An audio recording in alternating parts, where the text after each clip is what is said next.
एकदम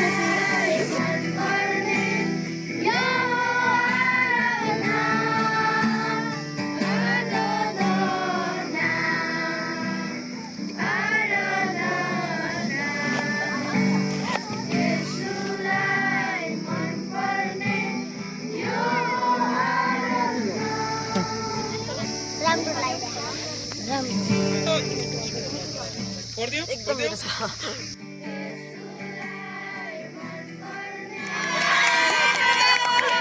तिम्रो स्वरमा यस्तो लेखेको छ कि किनभने परमेश्वरले संसारलाई यस्तो प्रेम गर्नुभयो उहाँले आफ्नो एकमात्र पुत्र दिनुभयो ताकि उहाँमाथि विश्वास गर्ने कोही पनि नाश नहोस् तर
बालकहरूलाई हिँड्नुपर्ने बाटोमा तालिम दियो भन्ने कुराहरू पनि हामी बाइबलबाट नै हामी यो कुराहरूलाई पाउँछौँ। उपदेश 17:22ले पनि भन्छ।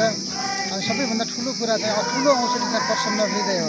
यो बच्चाहरूलाई चाहिँ प्रसन्न बनाइकन हामी यो ठाउँमा आफै पनि प्रसन्न भएका छौँ। एकदमै खुसी लागेको छ। जय मसीह।